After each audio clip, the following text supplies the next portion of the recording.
Il y avait dans la colline toute une fleur d'aubépine, mon ami,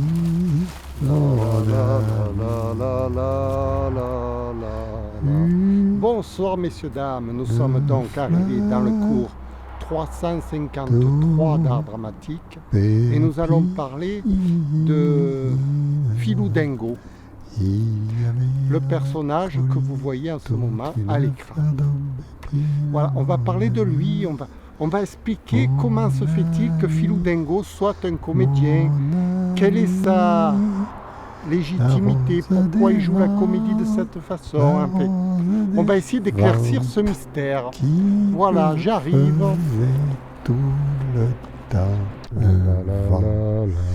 Et bonjour messieurs, dames, voilà, nous sommes dans le cours 353, je sais plus, 52, 53, d'art dramatique avec Philou Dingo, votre professeur d'art dramatique, enfin votre professeur. Enfin, c'est un professeur d'art dramatique qui donne des cours comme ça sur internet pour se faire plaisir d'abord, parce que moi je me fais plaisir à moi-même. Qui ne pouvait pas traverser. Et oui, j'ai appris l'art dramatique depuis que je suis sorti de l'université. Eh ben, c'est en quelle année ça? 86, 84, 85, 85, 86, 85, 86. Quoi? Il y a quelqu'un? Non, il n'y a personne. Alors voilà, et depuis c'est ma passion absolue. Parce que, comment je peux dire, moi j'étais un footballeur, un grand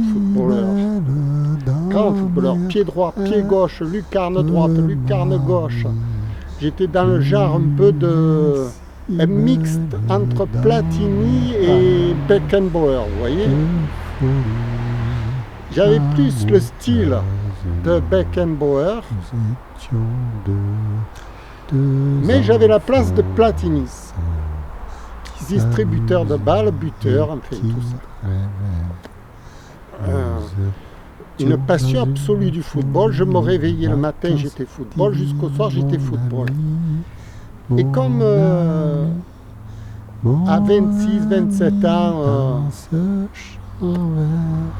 je n'avais pas d'avenir pour jouer au ballon, j'ai dû m'arrêter. L'arrêt du football, ça a été l'arrêt de ma vie, complètement. Ma vie s'est arrêtée, j'étais comme un zombie sur la terre, c'est-à-dire je n'avais strictement aucune envie de faire autre chose. Vraiment, la passion pour moi du football, elle était transcendantale, vous voyez. Elle était tellement magnifique que je ne pouvais pas vivre sans le football, en fait. Donc quand je me suis arrêté, je me suis dit, aïe, aïe, aïe, aïe, aïe. Tu vas vivre une vie, ou tu vas vivre une vie totalement fade et sans saveur le reste de ta vie, ou alors il faut que tu te reconstruises une passion. Comme tu t'es construit la passion du football. Quand j'avais 8 ans, je me suis construit la passion du football dans ma tête. À 8 ans, 10 ans, j'étais déjà un passionné. Jusqu'à 20 ans, je me suis entraîné. Jusqu'à 26 ans, j'ai fait que de m'entraîner du football. Une moyenne de 2 heures par jour. Pour vous donner un ordre de grandeur, je faisais 14 heures de football par semaine. C'était ma passion absolue. Et quand j'ai arrêté ça, je me suis dit donc, reprenons tout à zéro les bases, comme si tu avais 8 ans, et tu te relances dans un domaine, ce que tu veux. Alors je me suis lancé dans 2 domaines, pour avoir un peu le choix, parce que je ne savais pas trop. Je me suis lancé dans les échecs, le jeu d'échecs, et dans la comédie. Et 30 ans plus tard, maintenant, ce sont mes nouvelles passions, le jeu d'échecs et la comédie. Comme quoi je suis Dans fidèle ce quand même. champ Hein. de blé, tu m'as Je suis endurant, fidèle et tenace. Je suis passé sans me Maintenant, j'ai pas tellement retourner. d'intelligence. Hein. Je suis pas tellement... parti avec les regrets Je pourrais être mieux de ton en intelligence. dans Maintenant, je vais me contenter de ce que j'ai. Hein. De toute façon, on peut que se contenter de ce qu'on a. Et Philou Dingo, il arrive dans comme le ce résultat de tout ce travail. champ de blé qui était tout fleur. C'est l'héritier en quelque sorte. Hein. Je crois pas que... Bon, en ce moment, je me lance dans d'autres passions, la vidéo, la photographie, tout ça, l'entreprise Philibos Filmmaker Production.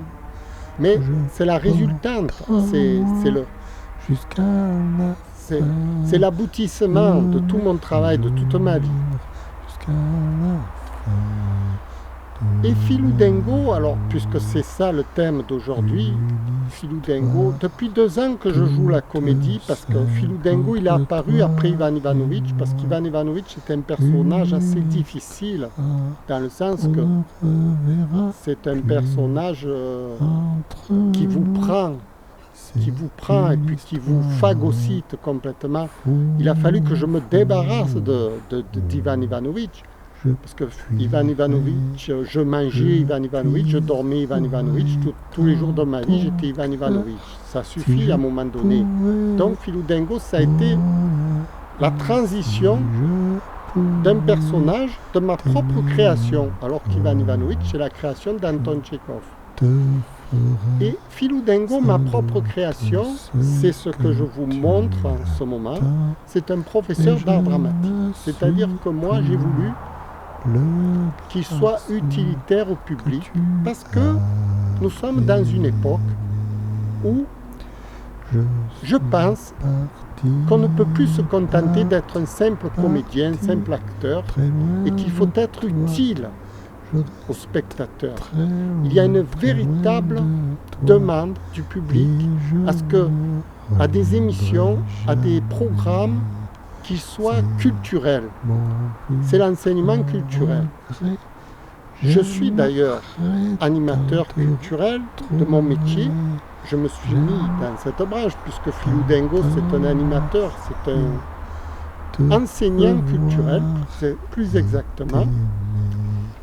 Et je pense que c'est le besoin de la société qui me guide. Parce que, si vous voulez, quand on est comédien, on peut inventer le personnage que l'on veut. On est un créateur. Et donc, il y a des personnages qui sont alimentaires. Les personnages alimentaires, j'appelle ça un personnage qui va avoir beaucoup de succès auprès du public. C'est des personnages qui font rire, des personnages comiques. Ce sont des personnages dont le public est friand. On a beaucoup de ça dans la télé. Et Philou Dingo, c'est un mixte entre le comique et l'enseignement, parce qu'il veut en plus être éducatif. C'est-à-dire qu'une émission de Philou Dingo doit vous pousser à réfléchir quelque part sur votre propre vie. C'est le sens de ce personnage, vous voyez. Voilà. Et là, en ce moment, je l'exprime, je l'exalte en fait, je le développe. Et je suis comme un petit enfant devant ce personnage. Voilà, déjà que je vous ai fait la présentation du personnage, ensuite je vais vous faire le cours de Philou Dingo. Parce que là on n'a pas encore attaqué le cours, on n'a fait que les présentations. D'accord? J'arrive.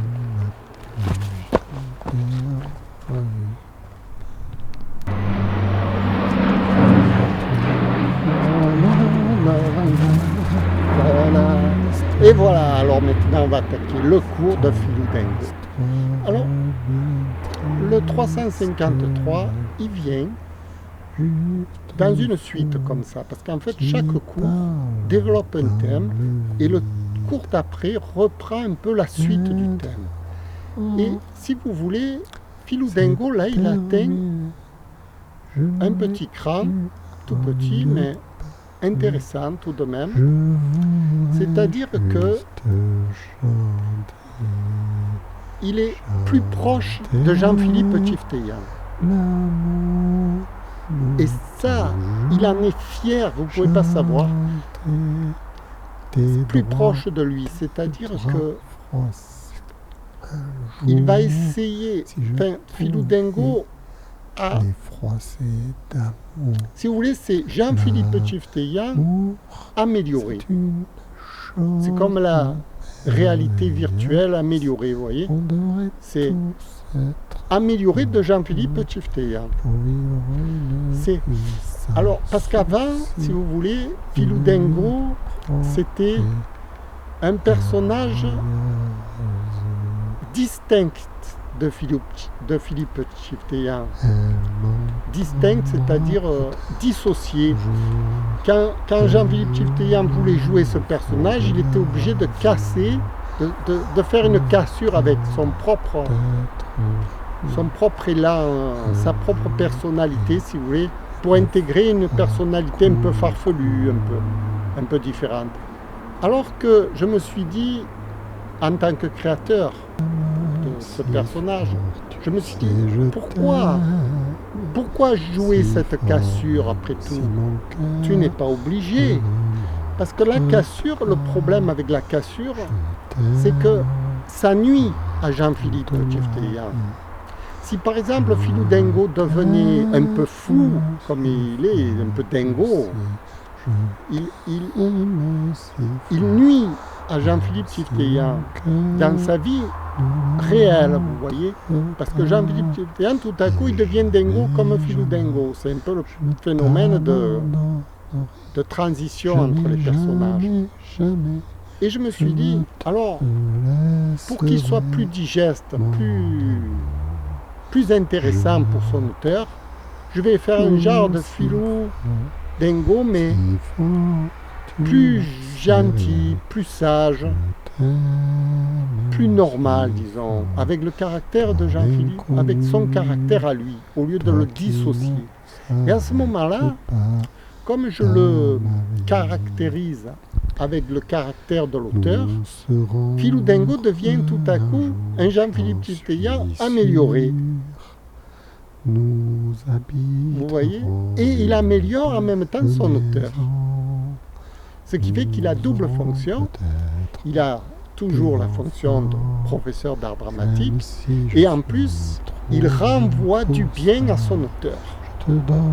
Et ça, il fallait arriver à l'intégrer, à le comprendre.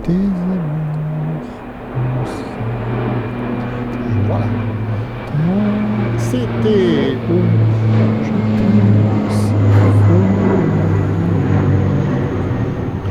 ce sont les Canadaires de Marignane.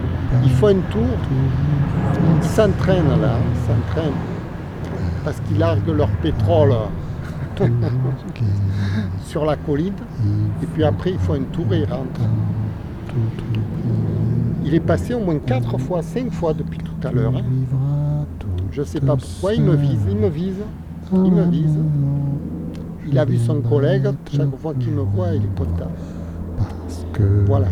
Alors là, on est dans la suite du cours d'art dramatique 353, je sais plus. J'ai oublié. Avec Philou Dingo. Et Philou Dingo, donc, ça va être Jean-Philippe Tchifteyan amélioré, dans le sens que il va montrer que les bons côtés de l'auteur. C'est sans ça qu'il est amélioré. Les bons côtés, les côtés comestibles. Parce que, si vous voulez, le public a besoin, comme je disais la dernière fois, d'images qui soient agréables, d'images qui soient... qui émerveillent le public. Vous voyez, le public, il a besoin de de se galvaniser avec ce qu'ils voient à la télé, non pas de se déprimer. Alors, voilà, ça disons, c'est un devoir. Le comédien a certains devoirs vis-à-vis des spectateurs, de l'amuser, de le rendre heureux en quelque sorte. C'est le devoir du comédien. Ça. Et c'est ce que Philou Dingo essaye de rendre son public heureux. Voilà. Voilà. Je vous remercie d'avoir regardé. C'était tout simple aujourd'hui. C'était tout simple. Alors voilà. Je reviens.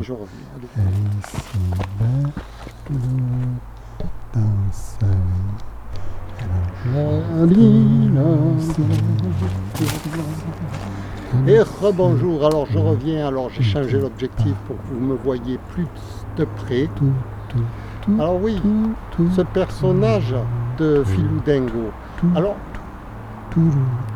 pourquoi je l'appelle pas tout simplement Jean-Philippe Tchifteyan?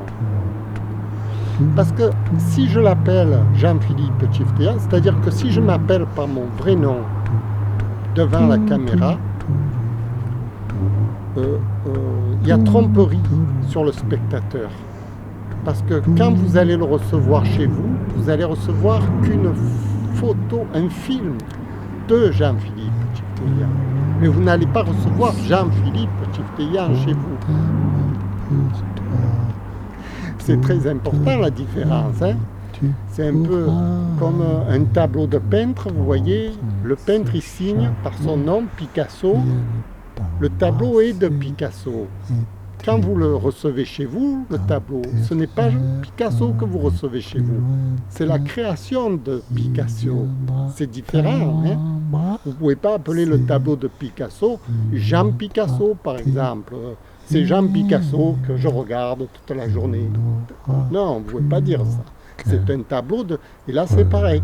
Quand vous regardez un film de Jean-Philippe Tchifteyan, mais vous ne me regardez pas à moi, Jean-Philippe Tchifteyan. C'est là où il y a tromperie sur le public, comme je vous expliquais. Parce que tous les gens se présentent à la télévision, vous voyez le journal de tel monsieur. Vous voyez tel monsieur à la télévision. Et vous avez l'impression de voir ce monsieur. C'est faux. Vous voyez la création d'un metteur en scène, d'abord, qui vous propose des images de ce monsieur.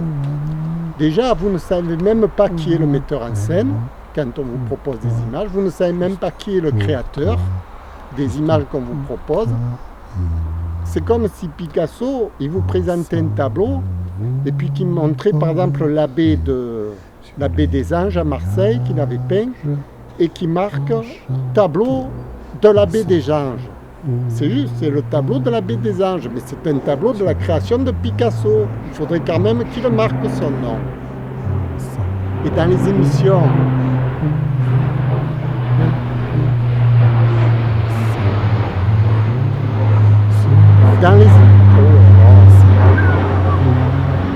oh la nuit là-haut, oh. Aujourd'hui même, Alors, oui, je fais la comparaison, parce qu'un tableau, c'est compréhensible dans l'esprit du public. La télévision, il y a des doutes. On ne sait pas ce qu'on regarde, on ne sait pas de qui ça provient, on ne sait pas qui c'est qui a orchestré ces émissions, qui c'est qui nous les balance. On ne sait rien sur les créateurs de ces émissions. Quand par exemple vous voyez le journal de tel monsieur, ou l'émission de tel monsieur, c'est l'émission de tel monsieur, mais ce n'est pas le monsieur que vous regardez, c'est son émission. C'est pareil, quand vous me regardez moi, c'est mon émission, l'émission de Jean-Philippe Tchifteyan que vous regardez. Mais ce n'est pas moi que vous voyez, c'est l'image de moi. Parce que l'image que vous regardez, ça ne peut pas être moi. Parce que c'est dans une boîte. Moi, je n'existe pas dans la boîte. Ce que vous voyez dans l'image, c'est une virtualité.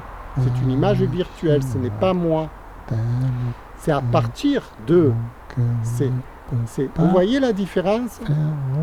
C'est un peu, comme je vous dis, le tableau de Picasso. Quand vous voyez le tableau, ce n'est pas Picasso, c'est l'image qu'il a voulu vous donner. Là, c'est pareil. C'est l'image que Jean-Philippe Tchefteyan a produite qu'il a voulu vous donner. Mais cette image ne représente pas Jean-Philippe Tchefteyan. Non, je fais la remarque parce qu'ensuite, on va faire le procès des personnages qu'on voit à la télé. Et alors là, on entre dans le délire total.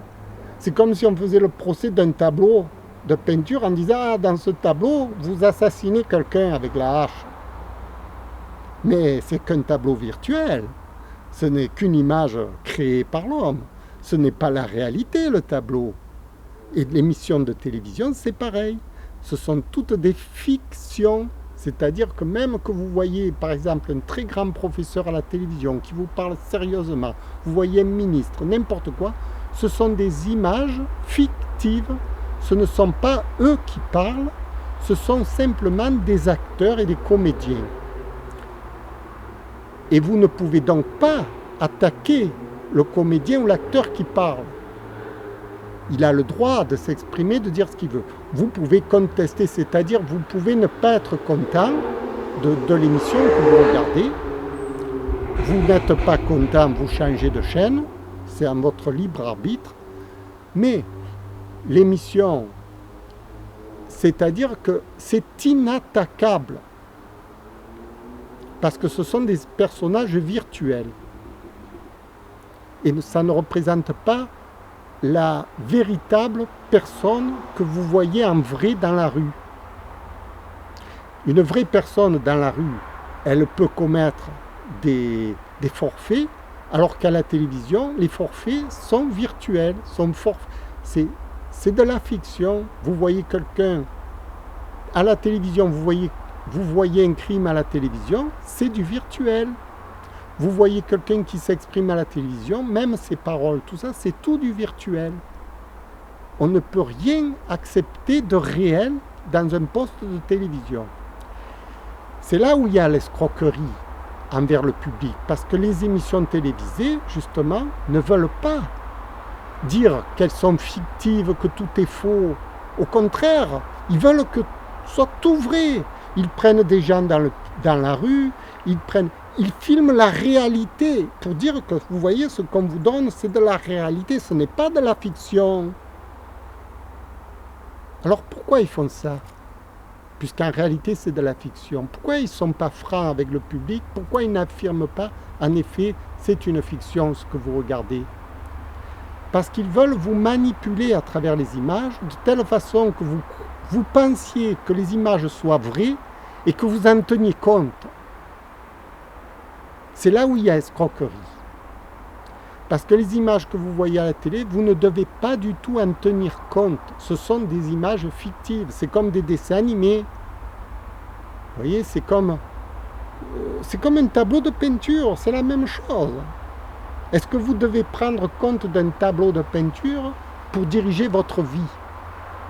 Pas du tout. Vous savez que le tableau de peinture, il a été fait par un homme, un artiste, qui a créé ça, il a fait ça fantaisistement. Et la télévision, c'est pareil. Toutes les images que vous voyez, ce sont des images fantaisistes par des gens qui se présentent, d'accord, ils sont naïfs, ils ne le savent pas, ils pensent que ce qu'ils disent à la télé, c'est la réalité. Or, ce n'est pas la réalité. Les images que vous recevez chez vous sont toutes fictives. Et j'en veux pour preuve que si vous regardez dans votre poste de télévision, vous ne trouverez personne. Essayez. Vous voyez? Alors, l'arnaque est bien montée. Et on va rendre les gens fous avec ça. Parce que d'un jour au lendemain, on va dire des choses qu'on vous dit vraies, et le lendemain, on va vous dire des choses qu'on vous dit vraies encore, mais qui seront le contraire. De tel jour avec tel jour. Donc, le public, il devient fou. Vous comprenez? C'est pour ça que Philou Dingo, c'est un personnage imaginaire.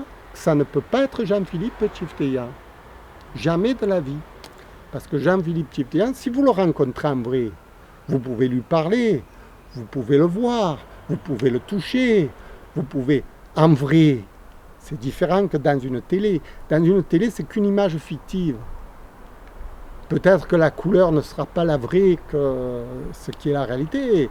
Vous n'avez pas l'odeur, vous n'avez pas les circonstances, vous n'avez pas le lieu, vous n'avez rien à la télévision. C'est juste un cadre que vous voyez. Vous ne pouvez pas accepter que ce cadre soit la réalité, ni même que cela représente la réalité.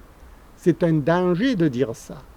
Parce que si on vous habitue à dire que le cadre c'est la réalité, on vous mène par le bout du nez. On va vous faire n'importe quoi. C'est un moyen d'escroquerie vis-à-vis du public. Voilà. Et j'y tiens à ça. J'y tiens. C'est pour ça que je m'appelle Philou Dingo et non pas Jean-Philippe Tchiftéan. Mais Jean-Philippe Tchiftéan, il est fier de son personnage. Et il le revendique. Voilà. Je vous remercie d'avoir écouté. Vous regarderez les émissions peut-être avec un œil différent. Vous vous méfierez peut-être de ce qu'on vous raconte et vous remarquerez qu'on tient absolument à vous faire croire que c'est vrai, tout ce qu'on vous montre. On y tient vraiment de plus en plus pour justement vous duper. Voilà, messieurs, dames. Je vous remercie d'avoir écouté. Je vous dis à bientôt. Au revoir. Je sais, je suis leur ennemi numéro 1 à tous ces gens-là. Je le sais. Et qu'ils vont chercher à m'éliminer. Mais bien sûr, ça fera. Ils ont fait que ça toute leur vie. Éliminer tous les gens qui s'opposent à leur escroquerie. Voilà. Je vous remercie d'avoir écouté. Je vous dis peut-être à bientôt. Peut-être parce qu'on ne sait pas. Merci, au revoir.